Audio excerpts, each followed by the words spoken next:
There are among us a people gifted with the perfect memory of all their past lives. Two groups have vied for power. On one side, the believers. Against them stand the nihilists. Welcome everyone to the Pantheon. I am Ray. I'm Evie. And today we're carrying on just off. We just watched Old Guard last week, and today we're looking at Infinite, starring Mark Wahlberg. It is a Paramount Plus exclusive movie. It's one of the first films out of the gate to prove themselves to be a streaming service. This movie has mixed reviews from right from the get-go. I don't know how you feel, but we haven't discussed this yet. So what were your impressions of this film going into it? It was okay. Like, it wasn't like supreme or anything. I like Mike Wahlberg. Mm-hmm. He's a good guy. I like everything he's in. Right. I thought it was a pretty good movie. How about your end? I went in this. I saw the trailer. I saw the motorcycle on the plane sequence. I thought that was really cool. And then I saw the movie, and I was kind of disappointed. Why? Well, when you watch a movie, the beauty of watching a film as you're watching is that you don't look at it and say, "Oh, this movie's bad." You're too busy watching and seeing it unfold to really take in like all the negative stuff about it. And no one sets out to do a bad movie. The best thing about this movie is Chiwetel. Like, he was just chewing up the scenes. Like the sequence where he's in the interrogation room when he's with that stuff is just like it's great. It's like it's so amazing. It's so intense. So there are things about it that there are flaws in logic of this movie. There are things where you question there are things about where this movie goes and what they do that you can't help but question. Which is why I thought the writing is very, very poor, but like I thought the action was really interesting. And the surprise for me, the biggest surprise for me was at the credits when I saw it's directed by Antoine Fuqua, produced by Bonaventura. With it, if you don't know what I'm talking about, every Transformer movie, every G.I. Joe movie, this guy was a producer for. You and I will be reviewing the movie Red 1 and 2 with Bruce Willis. That's one of his movies. That's his movies he's produced. Those G.I. Joe and Transformers has grossed over $2 billion like combined. So he's a successful producer. Cool. So when I'm watching this, the action is there, the budget's there, and then if you look at if you go to my blog, I talk about how this movie got made in terms of from book to the film. I discussed that. But what are the things that make it good for you? Like you thought the writing was good, or writing was good. Okay. Yeah, special. What were you gonna say? No, okay. So like, where was the writing good for you? Because I have the opposite effect on the writing. So really, yeah. So like, before I say what I think is why I think it's like why did you think the writing was good in this one? What's his name? Who's Wahlberg? the pardon? Mark Wahlberg. Yeah, Mark Wahlberg was in it. I really like him. Yeah, and even having Farquhar in it. What's the guy's name? What's the artist thing talking about? You talking about the girl? Chiwetel Bathurst character, the character Bathurst. Yeah. Okay, so I'll set it up for you. So it's about reincarnation. That's the gimmick. That's the premise of this movie, right? So you have these two primary characters, kind of like Old Guard, where they've been around for reincarnating for since the beginning of time. They're the oldest, and they're the leaders of this division, right? So you have it's kind of like Optimus Prime and Megatron, where you have the two leaders of both divisions. Right. What I'm going to do with this particular podcast and this YouTube channel is that if you get to watch our YouTube, I don't know if I can do it yet because I don't know, I haven't edited this down yet. But like at the beginning of this show, rather than seeing the intro of our show, I'm going to play the sound bite of Mark Wahlberg, because right at the beginning, he gives a narration at the beginning of this movie of what this movie is about. So when you're going into this movie, you have a clear and present idea of what the story is, because it is kind of complicated if you weren't told up front like what's going on. Like you have two different groups with two different agendas, and we're told that in the first 2 minutes of this film. So Yeah. whereas I think you would say like this movie's confusing. If you weren't given that introduction, it would be very, very hard to comprehend what is going on in this movie.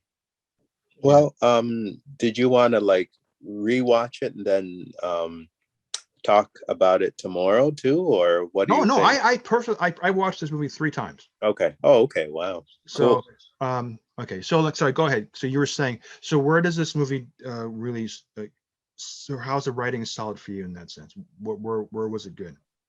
Um, I don't know. Like, there's just so many. I like Mark Wahlberg, Mhm. right? I really like him. The plot was it was good. All I can remember is like Mark Wahlberg. I think the man's amazing. Okay.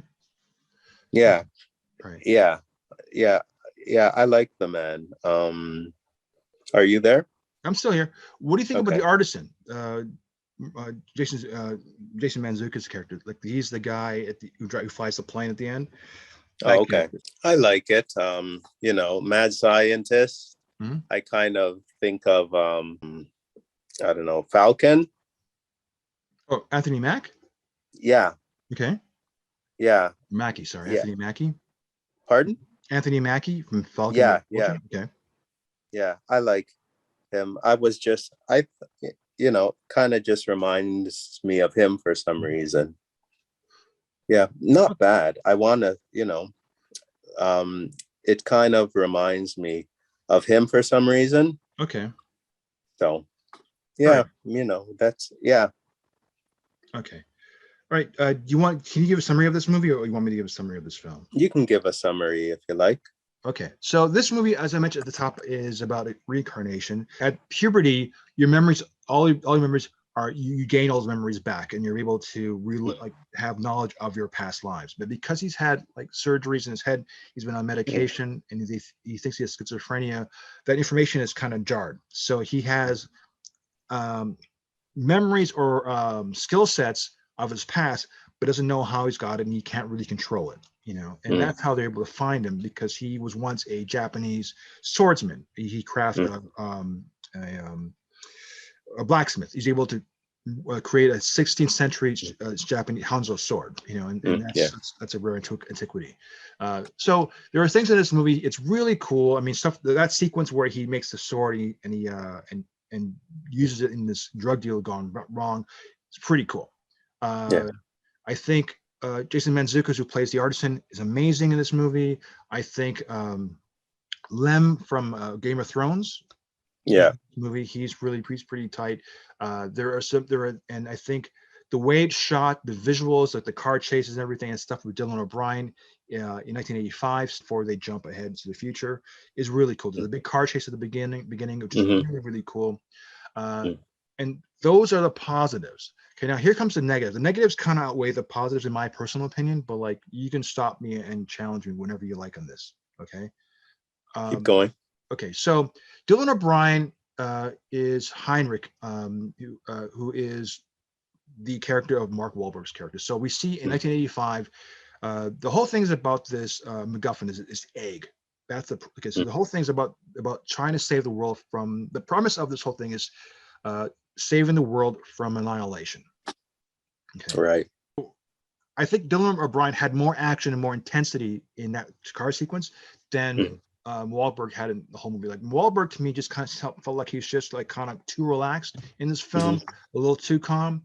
Other than the sequence in the interrogation room, which was really cool, he seemed very, very calm for a person who's on medication, someone who's like being chased by a guy who wants to kill him. So it's just a little too off.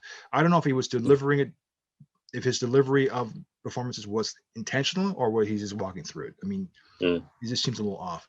I think the girl, Sophie Cookson, who's from Kingsman, did an amazing job performing, working off him and playing the character. Like if you're schizophrenic and you think you're having all these visions of different people and someone tells you, no, you're not crazy, this is all true. Having her character to play off of works in this case. Cool. Okay, so some faults. Okay, only spoiler I will give is that Bath has his weapon to neutralize, so you can't reincarnate. He has a weapon to stop reincarnation, yet he doesn't use it on himself. That's very strange. Like he has the means to end this, but chooses to chooses genocide, like global genocide, which is kind of an odd concept if you can do it to yourself. Okay. The artisan, he's got, in the end, he's got a plane that has like rocket launchers, cannon turrets. It's time to drop off Mark Wahlberg on a motorcycle to stop the plane, right? And then he goes back to catch up with Mark Wahlberg on the plane.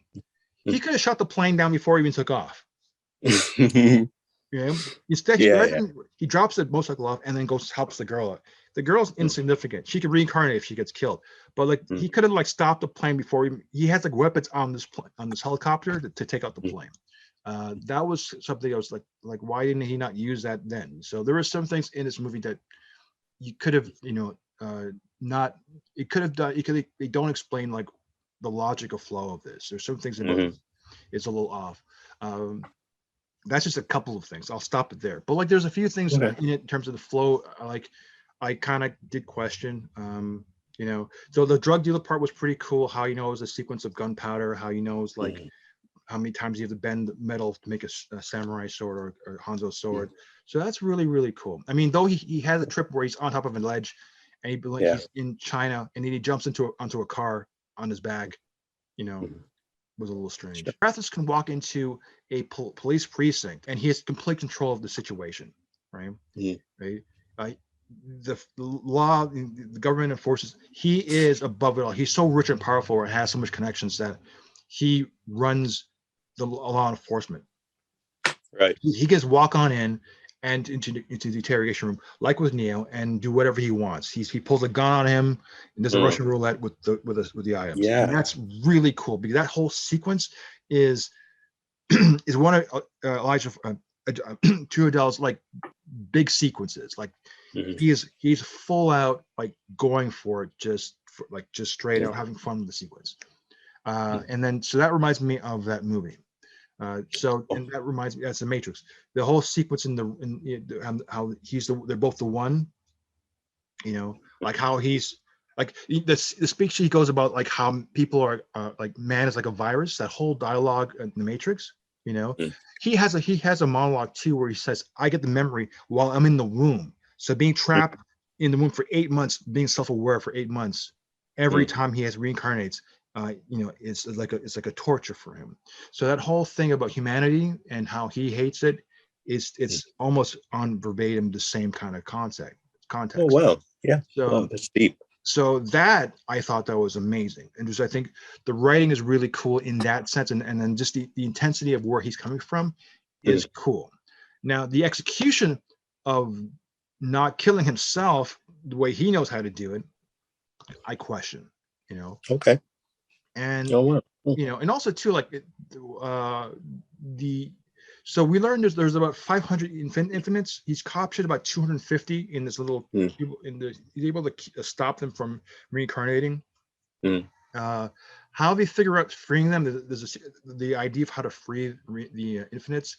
I don't know how logical that is or how that works. Okay. But kind of that's a kind of a gap in logic there too. Whenever he has a flashback, you don't know which one is him. Even in the 1985 chase sequence, you don't know if he's the guy in the car with the girl or if he's the guy on top of the crane watching the car with the girl explode.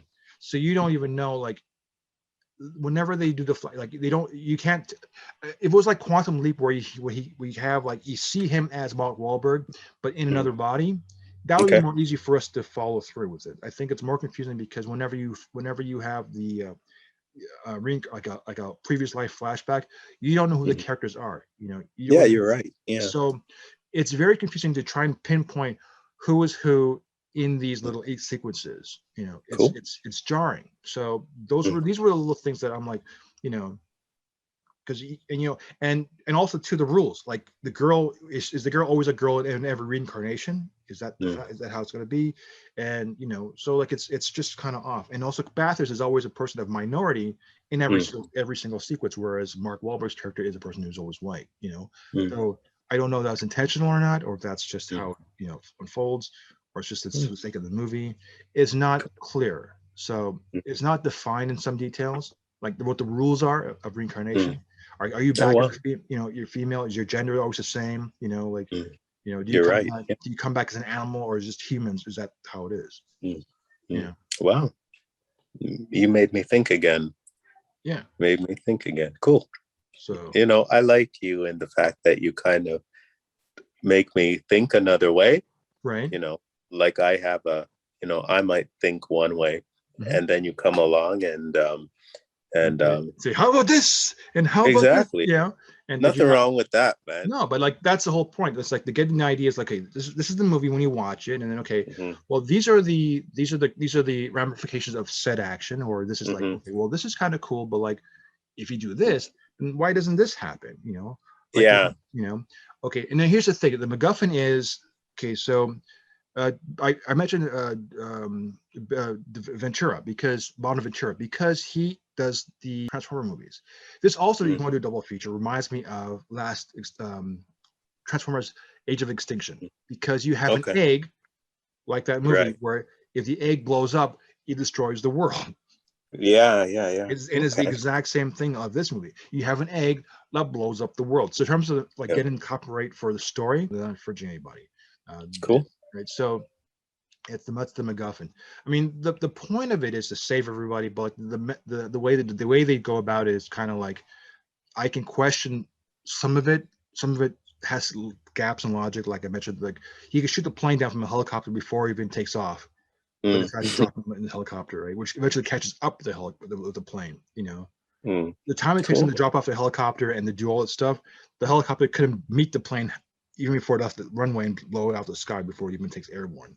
So there are things about this movie that you look at, you're like, this is there are things you could have done to maybe cut the time in half if you just did it this way, but that's just the way it's set up.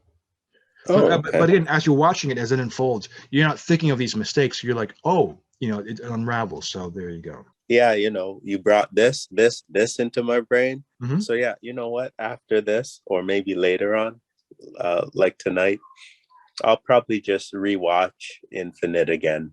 Mhm. Yeah, Yeah. no, that's good. Okay. Well, on that note, that ends our show. Thank you again. So hit subscribe on our show, YouTube channel, or on any of our podcasts. Thumbs up. Give us a rating. Thumbs up really helps us out. And you can track us easy by going to our website at www.pantheonofm.com. You get our video, audio, as well as my weekly blog. My blog will talk about specifically the book. The writer, D. Eric Manx, that's I believe his name is. He wrote the Reincarnation Papers, which is based on this book. This is his first time novel. I go into how the book became the movie, like what was going on before this movie to be made. It's really short. It's an interesting story. It's almost as exciting as the movie itself. So hopefully it's a good read for you. And on that note, I am Ray. I'm happy. We'll talk to you next week. Take care. There are among us a people gifted with the perfect memory of all their past lives. They call themselves infinites. Among the infinites, two groups have vied for power. On one side, the believers, dedicated to using their knowledge for the protection and growth of all humanity. Against them stand the nihilists, who see this power as a curse